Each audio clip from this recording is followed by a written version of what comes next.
আমন্ত্রণ যমুনা টেলিভিশনের election special ballot বাক্সে। আপনাদের সঙ্গে আছি আমি সাইফুদ্দিন রবিন এবং আজকে আমাদের সঙ্গে এই আয়োজনে যথারীতি আছেন দিনের শুরু থেকে নুসরাত বৃষ্টি আপনাদের সাথে আছি এবং আছেন আমি নাবিলা সোহার আছি আপনাদের সঙ্গে।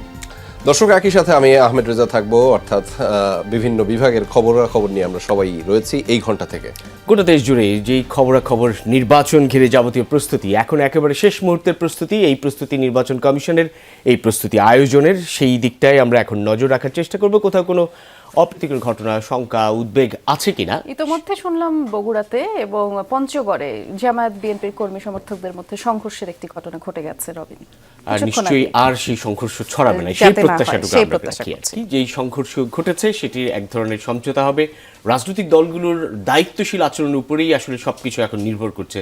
সুষ্ঠু প্রশ্নহীন একটি অবাধ নির্বাচন আয়োজন কতটা সম্ভব হয় সেটি। নিশ্চয়ই তাই, কারণ 48 ঘন্টারও কম সময় বাকি রয়েছে ভোট দেওয়ার জন্য। এবং আপনি যেমনটি দেখেছেন অফিসে আসার পথে চোখে পড়েছে, নিশ্চয়ই ঢাকা ছাড়তে শুরু করেছে মানুষ, নিজ জেলায় এবং আসনগুলোতে যাচ্ছে যাতে করে ভোটাধিকারটি প্রয়োগ করতে পারে। যে যেখানকার ভোটার সেখানে নিজ নিজ এলাকায় যাওয়ার চেষ্টাটা করছে। এবং আরেকটি তথ্য হচ্ছে রবিন, এই নির্বাচনকে ঘিরে কিন্তু যে বিদেশি পর্যবেক্ষণ সংস্থাগুলোর যাদের তাদের যে নজর, সেটা কিন্তু একটি বিশেষ এবং আলাদা। এবং আজকে সকাল থেকে মূলত সেই পর্যবেক্ষক দলের সাথেই ছিলাম। তাদের বেশ কয়েকটি, বিশেষ করে ইউরোপিয়ান ইউনিয়ন মিশন, কমনওয়েলথ কিংবা এশিয়ান কান্ট্রি থেকে যারা এসেছেন, সবারই কিন্তু আলাদা একটা নজর থাকছে এবং প্রত্যেকে একটা কথা বলার চেষ্টা করেছেন, ইতিহাসের সবচেয়ে গ্রহণযোগ্য নির্বাচন তারা দেখতে যাচ্ছেন।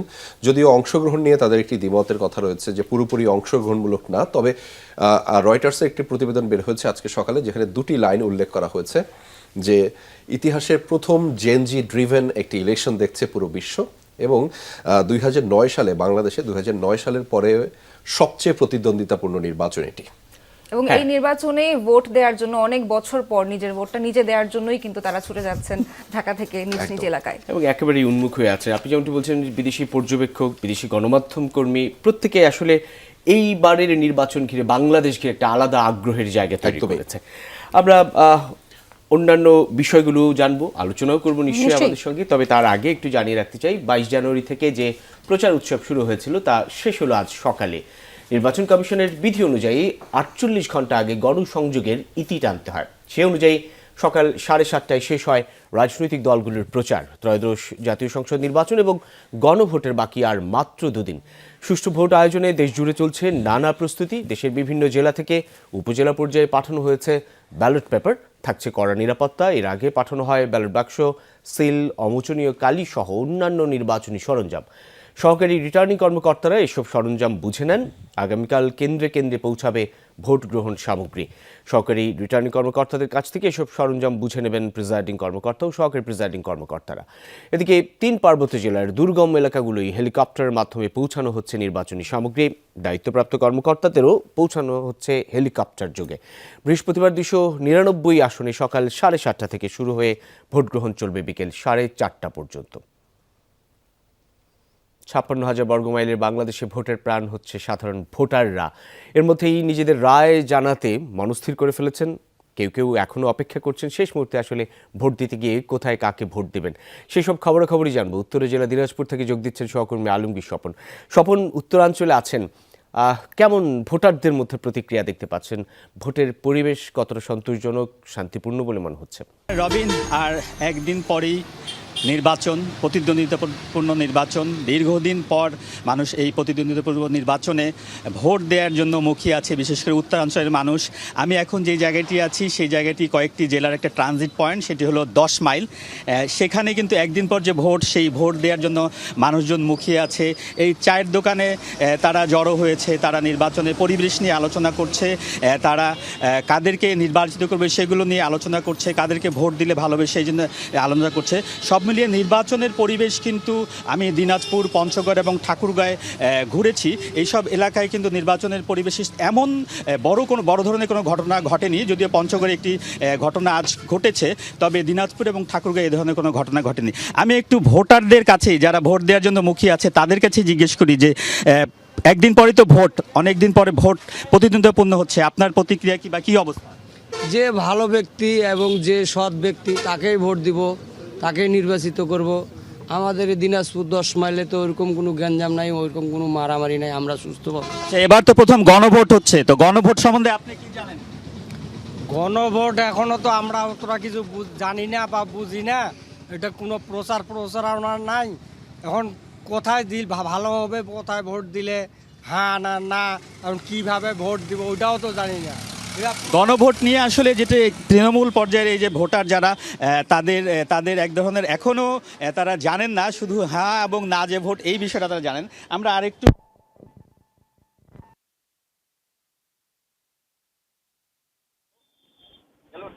আমরা ভোট দিতে পারি দেখতে পারে, এবার ভোট দিব আশা করি।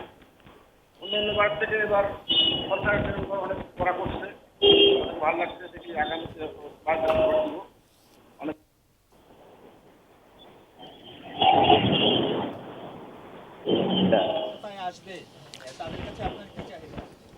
আমরা বুঝতেই পারছি এবং দেখতে পারছি খানিকটা শব্দ শুনতে হয়তো বা জটিলতা হচ্ছে, কিন্তু স্পষ্ট যে ভোটাররা আসলে মশগুল হয়ে আছেন, নিজেদের মধ্যে আলাপচারিতা সেসব করছেন। আলমগীর স্বপন জানাচ্ছিলেন বৃষ্টি বিষয় শুনলেন তো, যে তৃণমূলের যে ভোটাররা আছেন তারা গণভোটে জিনিসটা কি, হ্যাঁ দিলে কি হবে, না দিলে কি হবে সেটা শুধু তারা হ্যাঁ জানেন নাটা না। জানেন, কিন্তু কিসে হ্যাঁ কি দিব, হবে, কিসে না দিব, দিলে পর কি হবে সেটাও সেই জানে না। বিষয়টা নিয়ে এখন পর্যন্ত আসলে সচেতনতার অভাব কিংবা তাদের কাছে পৌঁছায়নি তথ্যটা, বিশেষ করে প্রত্যন্ত অঞ্চলগুলো তো এখনো অনেকে জানেই না জানি না সেই যে বিষয়টা। একই দিনে দুটো ভোট দিতে হবে। এবং খানিক আগে আপনাদের সঙ্গেই আলমগীর স্বপন যখন যোগ দিয়েছিলেন, একেবারে মাঠের কৃষকরা আলাপ হ্যাঁ। করছিল, মাঠের কৃষকদের সঙ্গে দেখতেও ভালো লাগছিল। শ্রমজীবী মানুষ, পেশাজীবী মানুষ, কিন্তু তাদের মধ্যে ওই প্রান্তিক মানুষের কাছে আসলে সঠিকভাবে তথ্যটা এখনো পৌঁছায়নি গণভোটের প্রসঙ্গে। গণভোটের প্রচারণার অভাব হতে পারে সেক্ষেত্রে, কিংবা কোনো ধরনের ঘাটতি থাকতে পারে। না হলে এতদিন যাবৎ গণভোটে মোবাইলেও SMS পাঠাচ্ছে গভর্নমেন্ট ইনফো থেকে, যেখানে বলা হচ্ছে গণভোটে ভোট দিতে বা শামিল হতে। খুব স্বাভাবিক, তৃণমূলের যারা আছে তাদের কাছে সহজভাবে বুঝিয়ে না বললে তারা আসলে বুঝবে কি করে। এবং সেটা নিয়ে কিন্তু দুঃখ প্রকাশ করেছেন বিশেষ করে বিদেশি পর্যবেক্ষক সংস্থা থেকে যারা এসেছেন। তারা বলছিলেন যে গণভোটের ব্যাপারে এখনো সাধারণ মানুষ জানেন না, এটা পুরো ঢাকার বাইরের সেই চিত্রটা তাদের কাছে। এবং সেখানে একটা কথা তারা বলেছেন যে বাংলাদেশ সরকার এই অংশে গণভোটের প্রচারণার জন্য বিশাল অঙ্কের টাকা খরচ করেছে, কিন্তু সাধারণ মানুষ অর্থ আসলে যেই কারণে ব্যয় করা, সেই জায়গাটায় উপকারভোগী মানুষজন আসলে সঠিকভাবে নিজেদের সচেতন করতে পারেননি বা জানতে পারেননি। নির্বাচনে সংখ্যাগরিষ্ঠ ভোটে জয় পাবে বিএনপি, এমনটাই মনে করছেন দলের মহাসচিব মির্জা ফখরুল ইসলাম আলমগীর। সকালে ঠাকুরগাঁওয়ে নিজ নির্বাচনী আসনে সাংবাদিকদের সাথে এমন ব্রিফিংয়ে এসব কথা বলেন তিনি। বিএনপি মহাসচিব বলেন, অনেকদিন নির্বাচন না হওয়ায় উদ্বেগ ছিল, তবে এখন পর্যন্ত ভোটের পরিবেশ ভালো। আমি এখন পর্যন্ত এই এবারকার নির্বাচনের যে পরিবেশ সেটাকে মোরলেস ভালো দেখলাম। যে কয়েকটা ঘটনা ঘটেছে প্রথম দিকে, তারপর সবাই সংযত হয়েছেন এবং সেই সংযত হয়েই আমি যা মনে হয়েছে যে এখন পর্যন্ত নির্বাচন যে পরিবেশ সেটা নির্বাচনের অনুকূলেই ছিল। এই গণতন্ত্র, এই নির্বাচনটা হবে একটা গেটওয়ে। এই গেটওয়ে পার হলে আমরা একটা গণতান্ত্রিক পরিবেশে ফিরে যেতে পারবো। যে বিষয়ে আলোচনা করছিলাম আমরা, গণভোট নিয়ে খানিকটা তাদের ধারণা কম সাধারণ ভোটারদের, কিন্তু একেবারে প্রান্তিক মানুষরা জাতীয় নির্বাচন নিয়ে বেশ আগ্রহী। ভোটের পরিবেশ নিয়েও তারা সন্তুষ্টির কথা বলেছেন। বিএনপি মহাসচিব বলছিলেন, একটি দলের অন্যতম শীর্ষ নেতা, তার কাছেও সেই সন্তুষ্টির জায়গাটা স্পষ্ট, যে তিনিও বলছেন এখন পর্যন্ত শান্তিপূর্ণভাবে ভোটের পরিবেশ নিয়ে এখন পর্যন্ত কোনো উদ্বেগের কারণ নেই বলেই তিনি জানিয়েছেন। নির্বাচনী পরিবেশ নিয়ে আরো বেশ কিছু খবর আছে রবিন, সেগুলো একটু দর্শকদের জানানোর চেষ্টা করি। যেহেতু সামনে নির্বাচন এবং এজন্য সরকারি ছুটি, তাই অনেকেই ঢাকা ছাড়ছেন। তবে সড়কে পর্যাপ্ত যানবাহনের অভাবে বেশিরভাগ মানুষকেই ভোগান্তিতে পড়তে হচ্ছে। সড়কে গণপরিবহন কম থাকায় আজ সকালে অফিসের উদ্দেশ্যে যারা বের হয়েছেন তাদেরকেও বেশ ভোগান্তিতে পড়তে হয়। তারা জানান, দীর্ঘ সময় অপেক্ষা করে তাদের বাসে উঠতে হয়েছে। অনেকক্ষণ পরপর বাস আসায় একেবারে তিল ধারণের ঠাঁইটুকু ছিল না, তাই গন্তব্যে পৌঁছাতেও দেরি হয়েছে। অনেকে পায়ে হেঁটেই রওনা দিয়েছেন গন্তব্যে, কেউ বা আবার মোটরসাইকেল বা সিএনজি অটোরিকশায় বাড়তি ভাড়া গুনে গন্তব্যে পৌঁছান। তাদের দাবি, বিআরটিসি বাস এই সংখ্যা বাড়ালে ভোগান্তি কিছুটা কমতো। তবে চালকরা বলছেন, অনেক বাস দূরপাল্লার গন্তব্যের জন্য ছেড়ে গেছে। শহরে মানুষ কম থাকায় বাসও কম বের করা হয়েছে।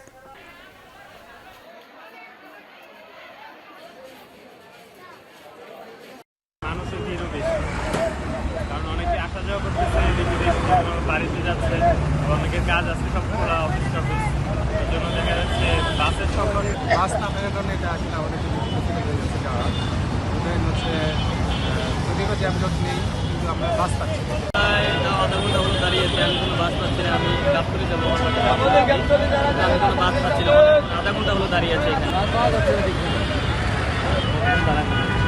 আধা ঘন্টা দাঁড়িয়ে আছি। আমরা মহাখালী বাস টার্মিনালের চিত্র সরাসরি দেখাতে চাই আপনাদের। সহকর্মী হুমায়ুন রশিদ জীবন অপেক্ষা করছেন আমাদেরকে। জীবন, আজ সকাল থেকে অনেকগুলো পয়েন্টে ঘুরেছেন, বিশেষ করে যারা ঢাকা ছাড়ছেন তাদের সাথে আপনি কথা বলেছেন।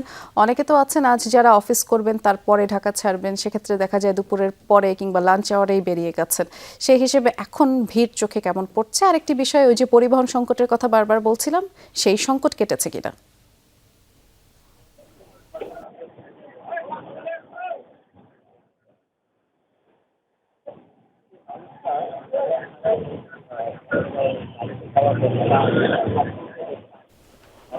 শুনতে পাচ্ছি না জীবন, আপনার কথা শুনতে পাচ্ছি না। আমরা চেষ্টা করছি আবারও আপনার কথা শুনবার জন্য। তবে এই মুহূর্তে আমরা মহাখালীর যে চিত্র দেখছি তাতে মনে হচ্ছে যে দু একটি সিএনজি ছেড়ে যাচ্ছে এবং এর আগে যেমনটি দেখলাম কয়েকটি বাসও ছেড়ে গেছে। আপনি আরেকবার চেষ্টা করুন আমাদের সাথে সংযুক্তি স্থাপন করবার জীবন, তখন আবারও জানানোর চেষ্টা করব।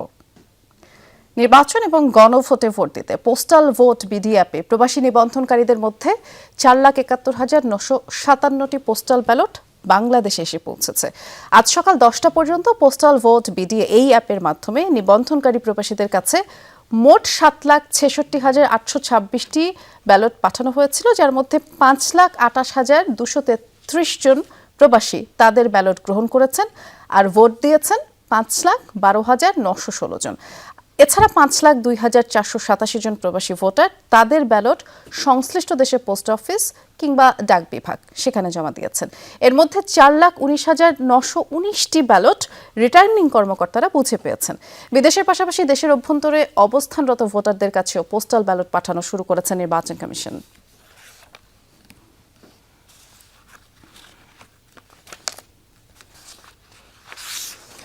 প্রধান উপদেষ্টা ডক্টর মোহাম্মদ ইউনূসের সাথে সৌজন্য সাক্ষাৎ করেছে তুরস্কের নির্বাচন পর্যবেক্ষক দল। রাষ্ট্রীয় অতিথি ভবন যমুনায় তুরস্কের 7 সদস্যের একটি নির্বাচন পর্যবেক্ষক দল প্রধান উপদেষ্টার সাথে সাক্ষাৎ করেন। তুরস্কের পার্লামেন্টারি সদস্যদের নিয়ে গঠিত এই পর্যবেক্ষক দলের নেতৃত্ব দেন টার্কিশ বাংলাদেশ পার্লামেন্টারি ফ্রেন্ডশিপ গ্রুপের চেয়ারপারসন মেহমেত আকিফ ইলমাজ। এই বৈঠকে নির্বাচনের সার্বিক পরিস্থিতি নিয়ে আলোচনা হয়। অবাধ, সুষ্ঠু, নিরপেক্ষ নির্বাচনের প্রত্যাশা সবার।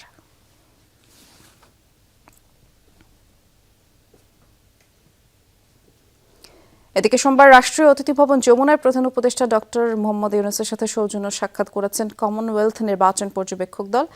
এই সাক্ষাতে কমনওয়েলথ অবজারভার গ্রুপের চেয়ার ও ঘানার সাবেক রাষ্ট্রপতি এইচ.ই. নানা আকুফো-আডো নেতৃত্বাধীন 23 সদস্যের প্রতিনিধি দল উপস্থিত ছিলেন। সুষ্ঠু অবাধ নির্বাচন আয়োজন নিয়েই আলোচনা হয়।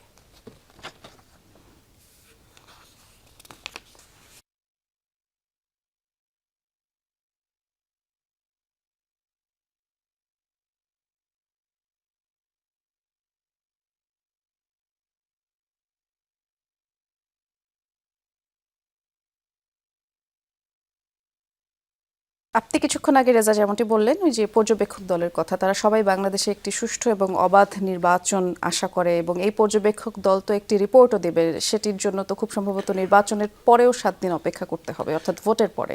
না, খুব কাছাকাছি সময় দুটির সংস্থা থেকে রিপোর্ট দেওয়া হবে। 14 তারিখে থেকেই আসলে ইউরোপীয় যে অবজারভার মিশন তারা আসলে 14 তারিখে তাদের প্রতিবেদনটি দিবেন এবং 14 তারিখেই তারা গণমাধ্যমে একটি যে কি বলে এটাকে যে প্রেস কনফারেন্স করে তারা সেটি জানাবেন এবং 15 তারিখ হচ্ছে Asian network for free elections, তারা তাদের যে পর্যবেক্ষণের যে প্রতিবেদন সেটি তারা প্রকাশ করবেন।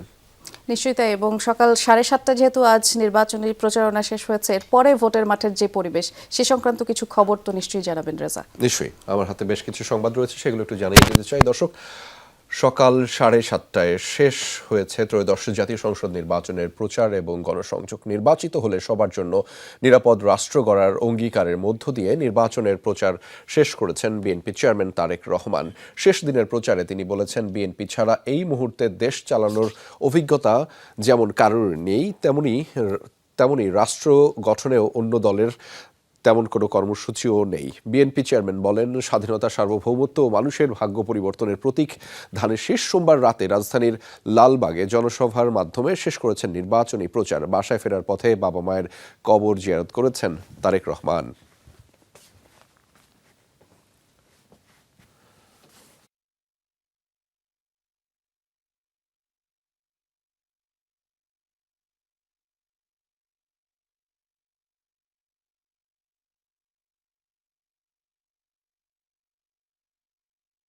মেগা প্রজেক্টের নামে আমরা দুর্নীতি দেখেছি, মেগা দুর্নীতি। দেশ থেকে বছরে $16 বিলিয়ন পাচার হয়ে গিয়েছে, কিন্তু জনগণের স্বাস্থ্য সেবা বৃদ্ধি করার জন্য যে হাসপাতালের সুযোগ সুবিধা বৃদ্ধি হবে সেই কাজটি হয়নি জনগণের জন্য। আগামী নির্বাচনে ধানের শীষ সরকার গঠন করার সাথে সাথে দ্রুততার সাথে প্রত্যেক এলাকায় আমরা জলাবদ্ধতা সমস্যার সমাধানের কাজে হাত দিব। শক্তি প্রদর্শন করে কেউ ভোট কেন্দ্র দখলের চেষ্টা করলে কঠোরভাবে প্রতিহতের হুঁশিয়ারি দিয়েছেন জামায়াতের আমির ডাক্তার শফিকুর রহমান। এখন থেকেই ভোট কেন্দ্রে পাহারা দেয়ার নজরদারির নির্দেশনা দিয়েছেন তিনি। জনগণের রায় নিয়ে কেউ যেন ছিনিমিনি খেলতে না পারে সেজন্য সবাইকে সতর্ক থাকার পরামর্শ দিয়েছেন জামায়াত আমির। প্রচারের শেষ দিন ঢাকার বিভিন্ন আসনের জনসভায় তিনি এসব কথা বলেছেন। 11 দলীয় ঐক্যের নেতারাও নির্বাচন নিয়ে ষড়যন্ত্রকারীদের সতর্ক করেছেন।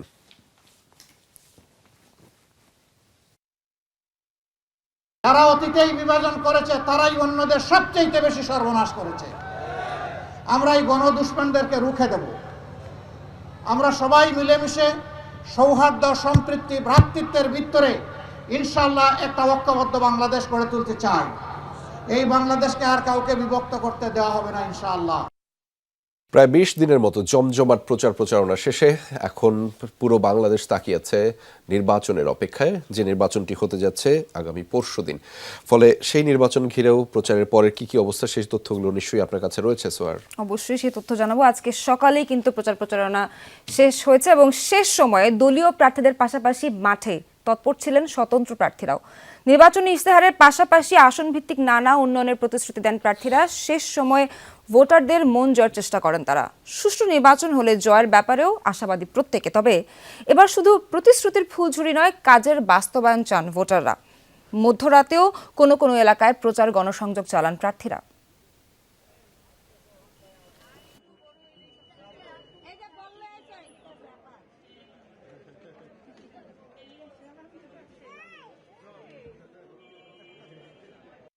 মাদক মুক্ত আমাদের 9 আসনটা করতে পারে, এটাই হলো প্রত্যাশা। আর আমাদের রাস্তাঘাটের উন্নতি করবে, এটাই আমাদের প্রত্যাশা ওনার কাছে। প্রত্যাশা অনেকই থাকবে আমাদের, কিন্তু জনসংকুল দেশ, সেই হিসাবে আমাদের প্রাপ্তি কম। এই প্রাপ্তি কমের ভিতরেও আমি আশা করব সব বয়সের মানুষ আমাদেরকে শুভকামনা জানাচ্ছেন, শুভেচ্ছা জানাচ্ছেন। আর যেহেতু আমার স্বাস্থ্যের কাজটা আসলে মধ্যবয়সী এবং যারা প্রবীণ তারাই আমার কাজের সাথে পরিচিত ছিল বিগত বছরগুলো থেকে, তো ওনারাও এসে জানিয়ে যান যে অমুক ভিডিও থেকে এই সমস্যাটা সমাধান হয়েছিল, ধন্যবাদ জানান এবং অনেক শুভকামনা জানান। এদিকে নির্বাচনী আচরণবিধি মেনে সকাল 7:30টার মধ্যে শাহবাগে প্রচার গণসংযোগ শেষ করেন ঢাকা 8 আসনের 11 দলীয় জোটের প্রার্থী নাসরুদ্দিন পাটোয়ারি। এর আগে ঢাকা বিশ্ববিদ্যালয়ের কেন্দ্রীয় মসজিদে ফজরের নামাজ আদায় করে ইনকিলাব মঞ্চের মুখপাত্র শরীফ ওসমান হাদির কবর জিয়ারত করেন তিনি। নাসরুদ্দিন বলেন, জামায়াতের সঙ্গে জোট করায় আলাদা করে শাপলা কলির ভোট কমবে না। জানান, জামায়াত চাঁদাবাজি, সন্ত্রাসবাদের সঙ্গে যুক্ত না বলেই তাদের সাথে জোটে গেছে এনসিপি।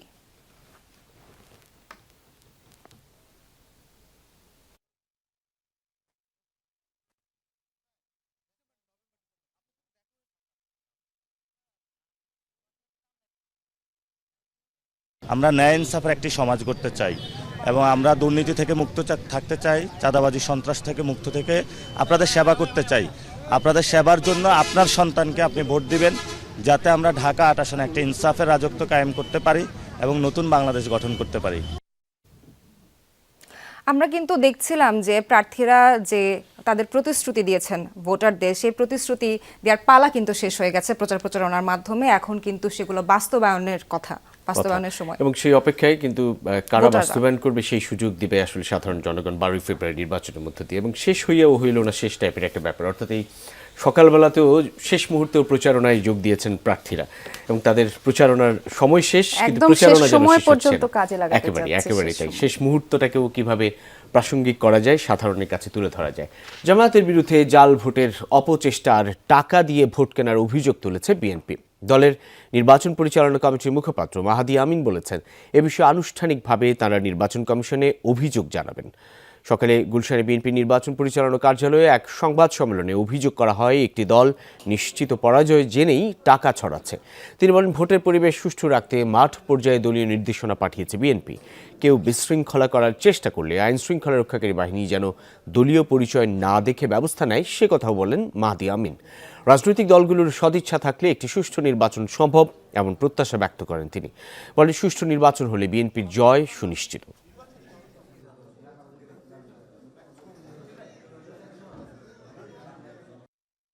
একটি নির্দিষ্ট রাজনৈতিক দল ক্রমাগত অপপ্রচার ছড়াচ্ছে, সহিংস রাজনীতির ইঙ্গিত দিচ্ছে, ধর্মকে রাজনৈতিক স্বার্থে অপব্যবহার করে ভোট চাইছে এবং এমনকি জাল ভোটের প্রস্তুতিও গ্রহণ করছে। বড় ধরনের অভিযোগ, সেই অভিযোগ তারা জানাবেন বলেছেন নির্বাচন কমিশনে, কিন্তু এখন পর্যন্ত জানাননি। নিশ্চয়ই দ্রুত সময়েই জানাবে, কেননা সেটি সময়ে চলে গেলে এরকম অভিযোগের পরে অভিযোগ সেগুলো বরং পরিবেশকে আরো বেশি বিঘ্ন ঘটাতে পারে। কারণ আর কালকের একটা দিনই তো, এরপরে যখন ভোট গ্রহণ শুরু হয়ে যাবে তখন যে অভিযোগগুলো জানানো শুরু হলে পর দেখা যায় যে ভোট গ্রহণের যে গতি একটু হলেও স্লথ হয়ে যায়। এবং আমরা একটা প্রবণতা দেখি বৃষ্টি, ধরুন আমি মাইক্রোফোনে, টেলিভিশনে বা সভা সমাবেশে নেতারা এই গত কয়েকদিনের প্রচারণার বেলায়ও তাই ঘটেছে যে অনেক ধরনের অভিযোগের স্তূপ ছড়াচ্ছে, কিন্তু সেই অভিযোগটা দায়িত্বশীল জায়গায় পৌঁছানোর জায়গাটায় খানিকটা ঘাটতি থাকে। অর্থাৎ দায়িত্বশীল কর্মকর্তা যারা বা প্রতিষ্ঠান যারা সেটার জন্য রেসপন্সিবল, তাদের কাছে পৌঁছাচ্ছে না। যাদের কাছে আসলে অভিযোগটা জানালে কাজ হবে, সেখানে গিয়ে জানানো হচ্ছে না। অভিযোগের কথা বলছিলেন, বাংলাদেশ আসলে দুর্নীতিমুক্ত হোক এমন প্রত্যাশা কিংবা এমন আকাঙ্ক্ষার কথা সবাই বলছে, সেখানে আজকের সূচকে 1 পয়েন্ট কমেছে, সেই খবরটা আছে, একটু জানাই আপনাদের। দর্শক, যেমনটি বললাম, দুর্নীতিগ্রস্ত দেশের তালিকায় এবার এক ধাপ অবনতি হয়ে 13তম স্থানে বাংলাদেশ। বার্লিন ভিত্তিক ট্রান্সপারেন্সি ইন্টারন্যাশনালের দুর্নীতির ধারণা সূচক 2025 প্রতিবেদনে এই তথ্য প্রকাশ করে।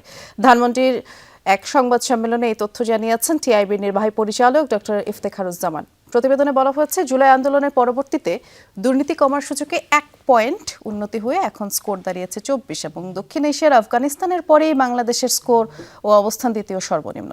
আরও বলা হয়, দেশের নিম্নগামী অবস্থানের কোনো বাস্তব পরিবর্তন আদতে আসেনি, বরং জুলাই গণ অভ্যুত্থানের ফলে দুর্নীতি নিয়ন্ত্রণ এবং সুশাসনের পথে যে অগ্রগতির সম্ভাবনা সৃষ্টি হয়েছিল, এই স্কোর তার তাৎক্ষণিক প্রতিফলন ঘটেছে। আর এ সময় দুর্নীতি নিয়ন্ত্রণে অন্তর্বর্তী সরকার ব্যর্থতার পরিচয় দিয়েছে বলে মন্তব্য করেন ডক্টর ইফতেখারুজ্জামান।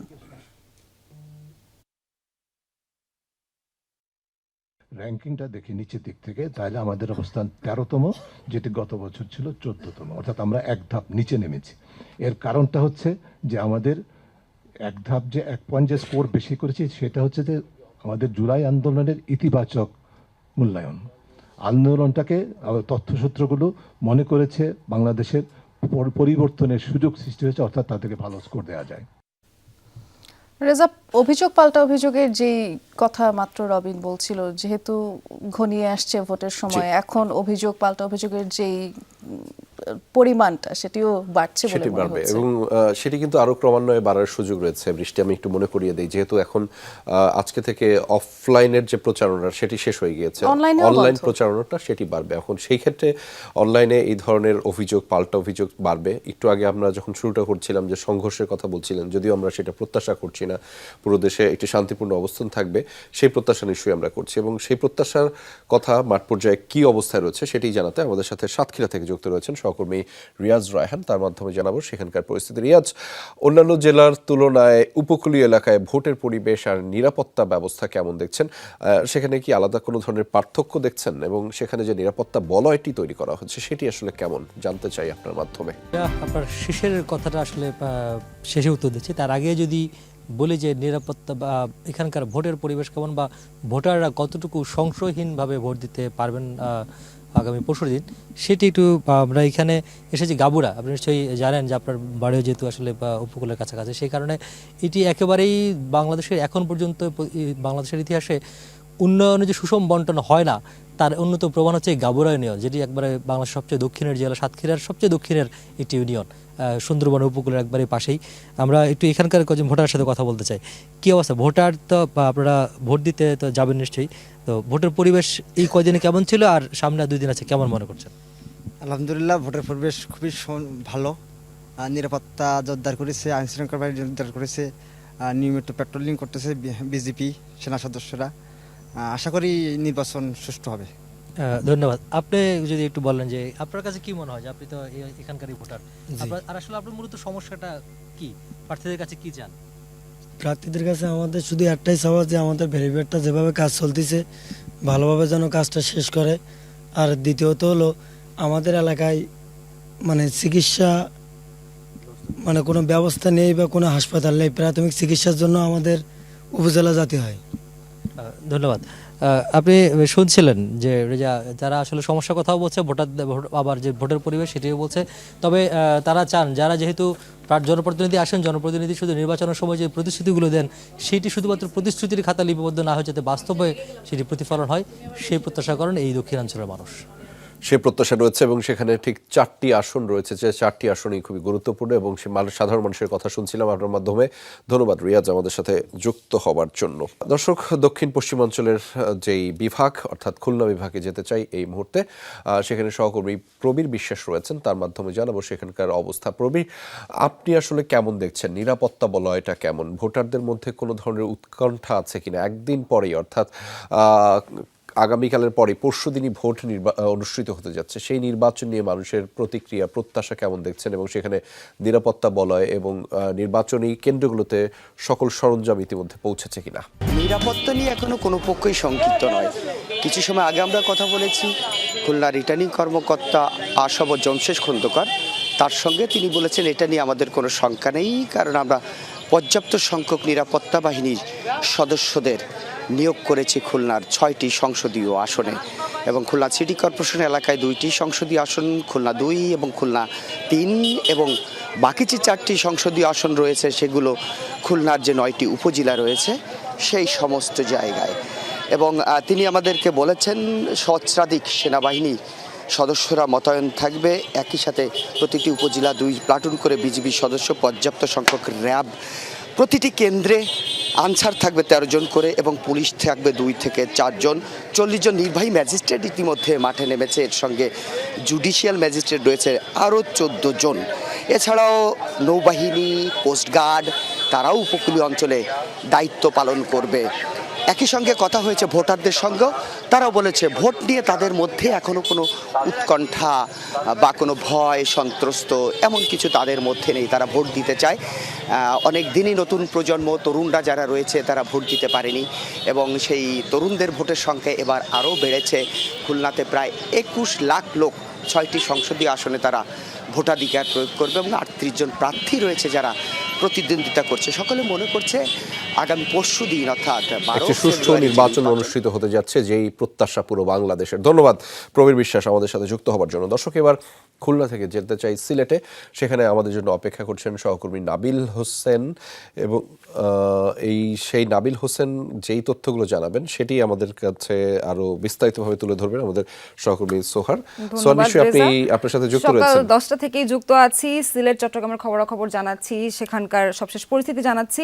আমাদের সঙ্গে আমাদের সহকর্মী নাবিলও যুক্ত ছিলেন, তিনি আমাদেরকে জানিয়েছিলেন রিটার্নিং অফিসারের কার্যালয় থেকে যে সিলেটে 4 জেলায় 19টি আসনে মোট ভোটার সংখ্যা হচ্ছে 83,42,963 জন। নাবিল, আপনি যুক্ত আছেন নিশ্চয়ই, আমাদেরকে জানাচ্ছিলেন গতবার যে এর আগেও হচ্ছে যখন প্রচারণা চলছিল তখন অভিযোগ পাল্টা অভিযোগ ছিল প্রার্থীদের মাঝখানে। এখন আপনি কোথায় আছেন, সেখানে ভোটারদের সাথে কথা হয়েছে কিনা, তাদের প্রতিক্রিয়া কি, এবং যে ভোটার সরঞ্জামগুলো যেখানে যেখানে পৌঁছানোর কথা সেখানে কি পৌঁছাচ্ছে কিনা ঠিকঠাক মতন, পরিস্থিতি, সার্বিক পরিস্থিতি জানাবেন। আপনার একদম শেষ প্রশ্ন দিয়ে শুরু করি। ভোটের যে সরঞ্জাম সেগুলো রিটার্নিং কর্মকর্তা কার্যালয় থেকে সহকারী রিটার্নিং কর্মকর্তার যে কার্যালয় সেখানে ইতিমধ্যে পৌঁছে গেছে। সেখান থেকে আগামীকাল সকাল 11টায় আসলে কেন্দ্রে কেন্দ্রে যারা দায়িত্বরত আছেন তাদের কাছে সেগুলো পৌঁছে দেওয়া হবে, তারা সেখান থেকে তাদের কেন্দ্রে নিয়ে যাবেন। আইন শৃঙ্খলা রক্ষাকারী বাহিনী সহ অন্যান্য যারা বিষয় সব একসাথেই আসলে তারা কেন্দ্রে সেখানে পৌঁছাবেন। আর এখন পর্যন্ত আসলে ভোটের পরিস্থিতি বলতে, যেহেতু গতকাল আসলে আনুষ্ঠানিকভাবে প্রচার প্রচার প্রচারণা শেষ হয়েছে। এই মুহূর্তে দলগুলো বা যারা প্রার্থীরা রয়েছেন তারা নানা হিসেব নানা সমীকরণ মেলাচ্ছেন। যেহেতু এটি সিলেট একটি আসলে চা বাগান অধ্যুষিত এলাকা, সেখানে সংখ্যালঘুদেরও আসলে প্রায় 10% মতো একটা ভোটের হিসাব আছে বলে আমরা জানতে পেরেছি। চা বাগান অধ্যুষিত এলাকা, প্রবাসী অধ্যুষিত এলাকা, এই বিষয়গুলোকে মাথায় রেখে আসলে নিজের কর্মী সমর্থকদের বাইরে, নিজের দলের সমর্থকদের বাইরে এই ভোটগুলোকে যাতে নিজেদের পক্ষে নিয়ে আসা যায় সেই চেষ্টা, সেই সমীকরণ আসলে জামায়াত, বিএনপি, স্বতন্ত্র প্রত্যেক প্রার্থী বা দল তারা নিজেদের মতো কাজ করছেন। এর বাইরে অনলাইন প্রচারণা তো আছেই, সেটা আসলে চালিয়ে যাচ্ছেন। এবং আমরা সকালে যেমনটি জানিয়েছিলাম, সিলেট 6 আসনে যিনি বিএনপি মনোনীত প্রার্থী ইমরান আহমদ চৌধুরী, তিনি আসলে রিটার্নিং কর্মকর্তা কার্যালয়ে অভিযোগ দিয়েছেন যে তার আসনে আসলে টাকা ছড়ানো হচ্ছে, পাশাপাশি কেন্দ্র দখলের জন্য বহিরাগতদের সেখানে নিয়ে আসা হয়েছে এবং তিনি সেই বিয়ানীবাজার যে উপজেলা সেখানে যাতে সেনাবাহিনী ভোটের দিন মোতায়েন থাকে সেই আহ্বান জানিয়েছেন। এর আগে আমরা দেখেছি যে সিলেট 1 আসনে বিএনপি মনোনীত প্রার্থী তিনি আসলে সংখ্যালঘুদের ভয়ভীতি দেখানো হচ্ছে, যেটি আজ সিলেট 6 আসনে যিনি বিএনপি মনোনীত প্রার্থী তিনিও একে অভিযোগ করেছেন। জামায়াত আসলে এগুলো অভিযোগগুলোকে বলছে যে শুধুমাত্র মিথ্যা এবং ভোটে পরাজয়ের সংখ্যা থেকে আসলে বিএনপি এমন অভিযোগ করছে। জামায়াত আসলে বিএনপির বিরুদ্ধে সন্ত্রাসের অভিযোগ আনছে। এইরকম অভিযোগ, পাল্টা অভিযোগের মধ্য দিয়ে শেষ পর্যন্ত কিছুটা উত্তপ্ত হয়ে উঠছে। তবে ভোটাররাও আশা করছেন যে নির্বিঘ্নে শান্তিপূর্ণভাবে নিজের ভোট তারা প্রদান করতে পারেন, সেই প্রত্যাশা তারা রাখছেন। নাবিল, আমাদেরকে সিলেট থেকে আপনি জানাচ্ছিলেন যে প্রার্থীদের মধ্যে, দলগুলোর মধ্যে অভিযোগ পাল্টা অভিযোগের যে খবরাখবর, বৃষ্টি যেমনটা নাবিল জানাচ্ছিলেন আমাদেরকে। নাবিলাও বারবার এটি বলবার চেষ্টা করছিলেন যে অভিযোগ পাল্টা অভিযোগ এটি আসলে চলমান থাকবে। ইলেকশনের আগে আমরা সবসময় এরকম দৃশ্য দেখেই থাকি, তবে এটি আসলে বড় আকার ধারণ করবে না, সেই প্রত্যাশাই থাকবে। আওয়ামী লীগ আমলে পাচার হওয়া অর্থ চিহ্নিত করা গেলেও তা ফেরত আনা সহজ নয়, বরং জটিল বলে জানিয়েছেন অর্থ উপদেষ্টা সালাউদ্দিন আহমেদ। মন্তব্য করেন, দক্ষ লোকদের দিয়ে অর্থ পাচার করা হয়েছে। দুপুরে সচিবালয়ে তিনি বলেন, কত টাকা পাচার হয়েছে সুনির্দিষ্ট করা যায়নি সেটি। পরবর্তী সরকার যদি এ বিষয়ে তৎপর হয় তাহলে অর্থ ফেরত আনা সম্ভব। এ সময় তিনি অন্তর্বর্তী সরকারের সময় যেসব কাজ করা হয়েছে সেটি পরবর্তী সরকার যেন চালিয়ে নিয়ে যায় সেই পরামর্শ দিয়ে বলেন, সরকারের বিভিন্ন সংস্থার সমন্বয় জরুরি। আরও বলেন, মন্ত্রিপরিষদ বিভাগে তিনি তার সম্পদের হিসাব দিয়ে দিয়েছেন। পরবর্তী সরকারের সময় মামলা মোকদ্দমা বা আইনি জটিলতার সম্মুখীন হব না বলেও আশা প্রকাশ করেন তিনি। উপদেষ্টাদের সম্পদের বিবরণী 2-1 দিনের মধ্যে মন্ত্রিপরিষদ বিভাগ প্রকাশ করতে পারে জানিয়ে সালাউদ্দিন আহমেদ বলেছেন, অন্তর্বর্তী সরকারের গত 18 মাসে বাংলাদেশকে এমন একটি অবস্থানে নিয়ে আসা হয়েছে সেখান থেকে দেশ আরও দ্রুত গতিতে এগিয়ে যাবে। আগামীতে নির্বাচিত সরকার চাইলে বর্তমান উপদেষ্টা পরিষদের অনিয়ম ও দুর্নীতি নিয়ে শ্বেতপত্র প্রকাশ করতে পারবে। 5 বছর পরে মিটিংটা হলো, আপনি জানেন কিনা? মিটিং কিন্তু হয় নাই, তখন আমরা সাব কমিটি করে দিলাম। তাহলে অর্থ পাচার করতে প্রথম তথ্যগুলো দিতে হয়, আমাদের দিক থেকে অ্যাকশনগুলো না নিলে বাইরে যখন রিকোয়েস্ট করি তখন বলে তোমরা কি করেছো প্রসেসগুলো, আর বাইরে থেকে আনা কিন্তু মিউচুয়াল লিগাল অ্যাসিস্ট্যান্স কমপ্লিকেটেড। অনেকক্ষণ হলো বন্দরনগরীর কোনো খবর জানি না। নাবিলা সোহার, আপনার কাছে নিশ্চয়ই বন্দরনগরীর খবর থাকার কথা। চট্টগ্রামে তো একজন সহকর্মী অপেক্ষারত আছেন যতদূর জানি, তার সঙ্গে আমরা যোগাযোগ করব। ইতোমধ্যে জানিয়ে রাখি যে চট্টগ্রামে 11টি জেলায় আসন 58টি এবং 426 জন প্রার্থী রয়েছেন এবং সেখানে ভোটের সবশেষ কি খবরাখবর আছে আমাদের সহকর্মী জোবায়েদ ইবনে সাদাতের কাছে, সেটা জোবায়েদের কাছ থেকে একটু জানতে চাই। জোবায়েদ, সেখানে কেমন দেখছেন নিরাপত্তা ব্যবস্থা, সার্বিক পরিস্থিতি, ভোটের সরঞ্জামাদি কি পৌঁছে গেছে কিনা, সব মিলে কি দেখছেন জানাবেন। সোহার, চট্টগ্রামে যে ভোটের সরঞ্জামাদি যেগুলো উপজেলা পর্যায়ের কেন্দ্রগুলো আছে সেই কেন্দ্রগুলোর উপজেলা নির্বাহী কর্মকর্তার কাছে ভোটের সরঞ্জাম পৌঁছে গেছে। এগুলো বিগত 2-3 দিন ধরেই পাঠানোর মধ্যে প্রক্রিয়াটা ছিল এবং মহানগরের মধ্যে যে কেন্দ্রগুলো আছে সেগুলো আগামীকাল সকাল 10টায় এই মহানগরের জিমনেশিয়াম যে চট্টগ্রামের মাঠ আছে সেখান থেকে এই যে সরঞ্জামগুলো আছে সেগুলো পাঠানো হবে। পাশাপাশি এই যে আমি যে জায়গাটায় আছি এটি হচ্ছে চট্টগ্রামের লালদিঘি এলাকা। এখানে আমরা দেখতে পাচ্ছি সকাল থেকেই পুলিশের, সেনাবাহিনীর পাশাপাশি আমরা দেখেছি যে বিজিবির টহল গাড়ি ছিল, পুলিশের বেশ কিছু গাড়ি এখন আমরা দেখতে পাচ্ছি টহল দিচ্ছে। তবে চেকপোস্টের যে বিষয়টা, সেই রকম চেকপোস্ট আমরা তেমনটা দেখতে পাইনি, কারণ চেকপোস্টটা বিকেলের দিক থেকে পুলিশের সাথে কথা বলে যতটুকু জানতে পেরেছি বিকেল নাগাদ তারা চেকপোস্টগুলো বসাবেন এবং গুরুত্বপূর্ণ পয়েন্টগুলো চিহ্নিত করেই তারা চেকপোস্ট বসাবেন। সেখানে সেনাবাহিনী, বিজিবি, সমন্বিত যৌথ বাহিনী, পুলিশ সবার একটা আমরা মিল দেখতে পাবো এবং সেখানে তারা চেকপোস্ট বসিয়ে যে তৎপরতা অপতৎপরতা রুখে দেওয়ার জন্য তারা চেষ্টা করবে। সহকর্মী অনেক ধন্যবাদ। আপনি কি জানাচ্ছিলেন যে বিকাল বেলা পুলিশ চেকপোস্ট বসাবে গুরুত্বপূর্ণ পয়েন্টগুলোতে? রেজা, যেমনটা দেখছিলেন যে সরঞ্জামাদি দুর্গম এলাকাগুলোয় পৌঁছে দেওয়া হচ্ছে এবং বিকেল থেকে কিন্তু চেকপোস্ট বসানো শুরু করা হবে। জি, এবং পুরো বাংলাদেশেই জুড়েই আসলে যে নিরাপত্তা বলয়টি সেটি আরো বেশি শক্তিশালী করা হচ্ছে।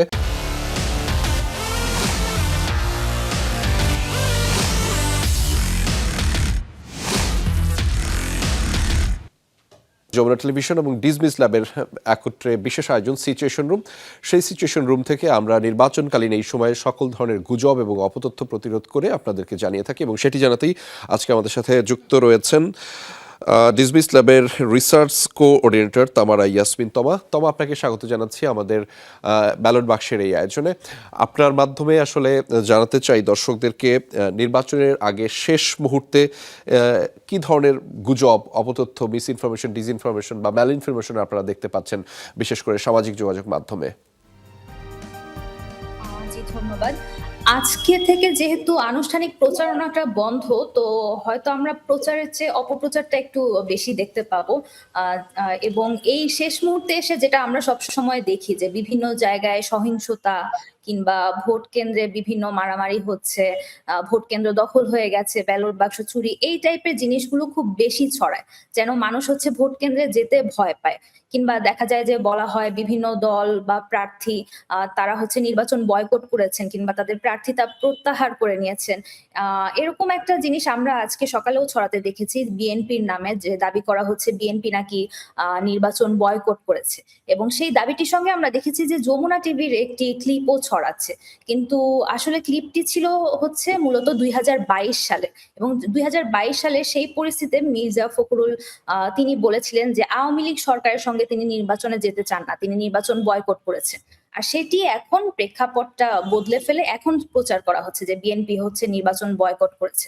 তো এই জিনিসগুলো যখন আসবে যে আমার পছন্দের দল বা প্রার্থী হচ্ছে তাদের প্রার্থিতা প্রত্যাহার করে নিয়েছে বা বয়কট করেছে, মানুষ তখন ভাববে যে আমি ভোট কেন্দ্রে যে কি করব, তারা হয়তো সেখান থেকে সরে আসবে বা ভোট কেন্দ্রে যেতে চাইবে না। একই রকমের আরেকটি দাবি আমরা দেখেছি যে নির্বাচন বিরোধী বিক্ষোভ ছড়াচ্ছে, এবং সেটিও দেখা গেছে আসলে ভুয়া ভিডিও ছড়ানো হয়েছে।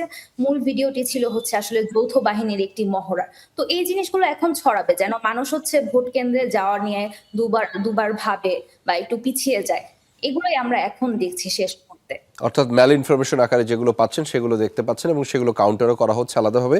আরেকটি ছোট একদম প্রশ্ন, একদম 1-2 লাইনের উত্তরটি আপনি চাই যে সবাইকে কিভাবে সামাজিক যোগাযোগ মাধ্যম ব্যবহারে সচেতন থাকতে হবে সেটি একটু যদি বলতেন ছোট করে। সামাজিক মাধ্যমে এখন তো একদম শেষ মুহূর্ত, দেখা যাবে যে যে দলের প্রার্থী পছন্দ করে সেই দলের পক্ষে আমরা যা দেখি সেটাই বেশি হচ্ছে বিশ্বাস করি বা শেয়ার করি। এটা এখন আসলে এই মুহূর্তে একদমই করা যাবে না। এই মুহূর্তে আমি বলবো যে আপনারা যেটাই দেখুন সামাজিক মাধ্যমে একটু যাচাই করে নিন এবং সেটা শেয়ার করার আগে একটু সতর্ক থাকুন। আমরা হুট করে বা জিনিস সামনে আসলেই শেয়ার করে দেয়, এটা থেকে আমি মনে করি যে আরো বেশি ছড়ায় যে মিস ইনফরমেশন জিনিসটা।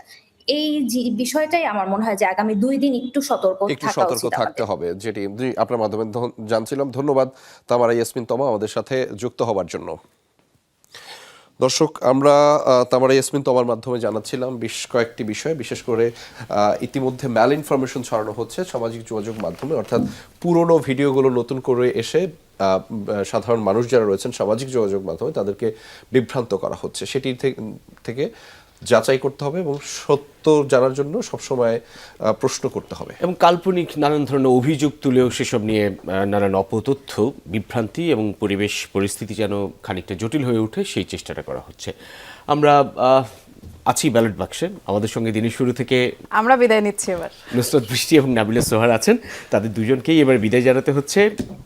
আমরা থাকবো, আমি আর রেজা থাকবো এবং আমাদের সঙ্গে আরো নতুন করে দুজন যুক্ত হবে। আপনাদের অসংখ্য ধন্যবাদ। ধন্যবাদ আপনাদেরও এবং শুভকামনা। আপনাদের দুজনকে অসংখ্য ধন্যবাদ। বিদায় নিচ্ছেন আপাতত নুসরাত বৃষ্টি এবং নাবিলা সোহার। নতুন করে আরো দুজন সহকর্মীকে নিয়ে আমরা চালাবো এই ম্যারাথন ইলেকশন আয়োজন ব্যালট বাক্স। ফিরছি পরের ঘন্টায়, নিশ্চয়ই সঙ্গে থাকবেন।